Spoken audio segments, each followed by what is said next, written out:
the eve of India's independence and their thoughts how the constitution should be prepared.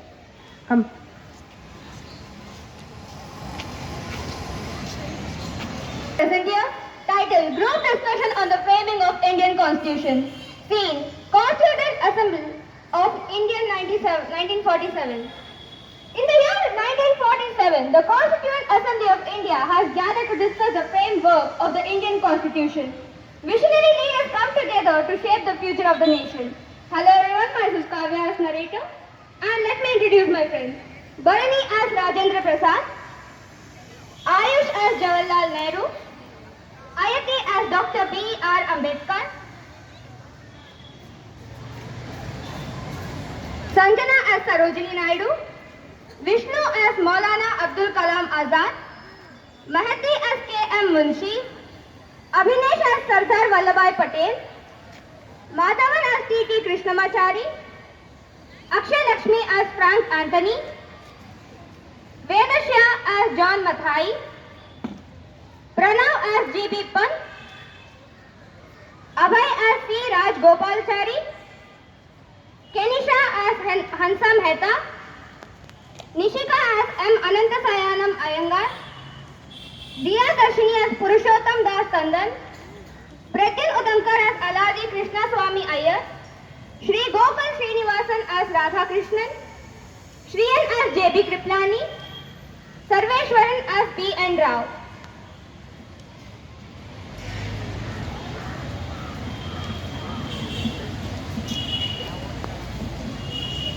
Esteemed members, today we have gathered to deliberate on principles of guiding values of our newly independent nation. The task given to us is monumental. So, how do we shape the Constitution of India?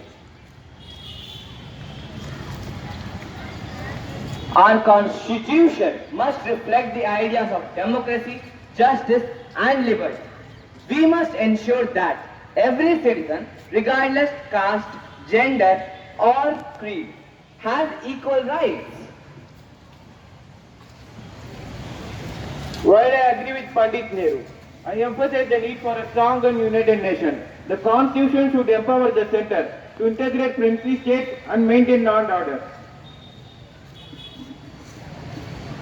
The Constitution is not just a document, it is the soul of the nation. It must uphold justice, ensure equality, and protect liberty. It should be a beacon of hope for the oppressed people and a shield against tyranny. Let it be the law, not of the rulers, but of the people, where every voice matters and every right is sacred.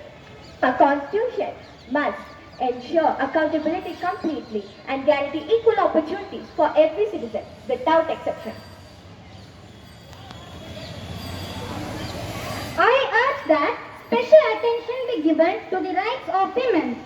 The Constitution must guarantee gender equality and ensure women's participation in governance. Secularism must be a cornerstone of our constitution. Every Indian, regardless of their faith, must have the right to practice and profess their religion freely. We should also address to cultural and linguistic diversity. While Hindi should be promoted, regional languages must be respected to maintain the harmony. The economic structure of our nation must be rooted in equity. Land reform and fair distribution of resources should be enshrined in our laws. Education is key. A constitutional mandate for free and compulsory education will empower our future generations and build a strong India. As a representative of women's rights, I insist on equal pay, property rights, and access to education for women. Without this, our progress will be incomplete.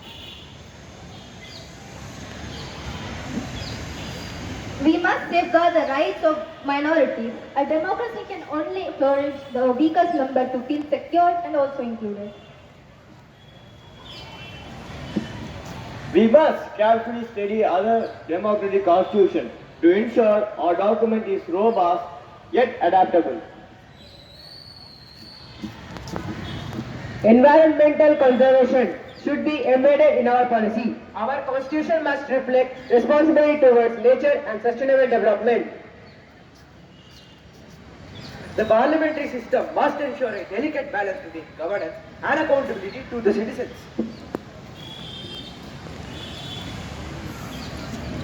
Economic policy should emphasize self-sufficiency and social welfare, ensuring growth without widening disparities. The Constitution should incorporate safeguard against corruption. Transparency in governance must be a priority.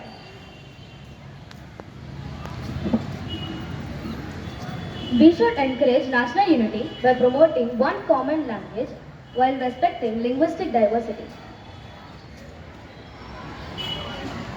A strong judiciary is essential to uphold the rule of law and protect the fundamental rights.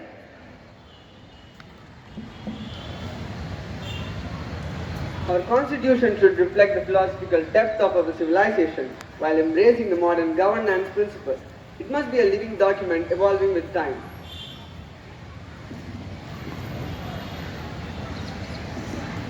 The discussion today has brought us many invaluable insights. It is clear that we must embody justice, liberty, fraternity, and equality.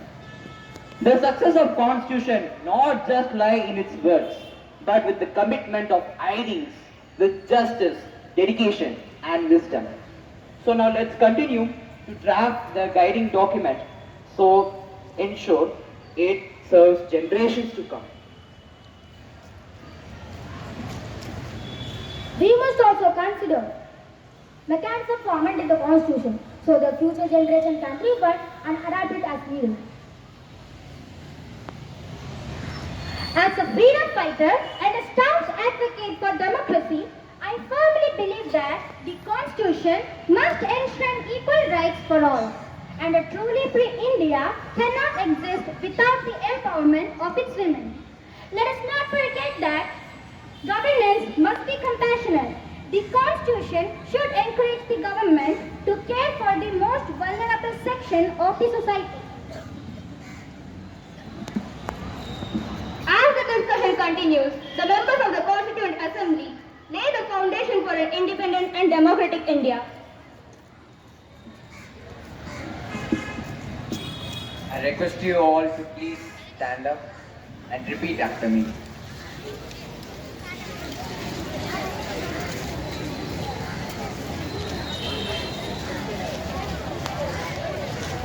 We, the people of India,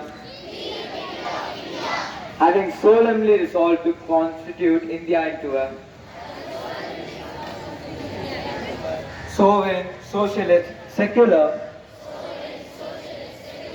democratic republic, and to secure all its citizens. Justice, social, economic, and political. Liberty of thought, expression, belief. Faith and worship. Equality of status and of opportunity. And to promote among them all fraternity. Assuring the dignity of the individual. And the unity and integrity of the nation. In our Constituent Assembly, the 26th day of November 1949, do hereby adopt, enact, and give to ourselves this Constitution. Jai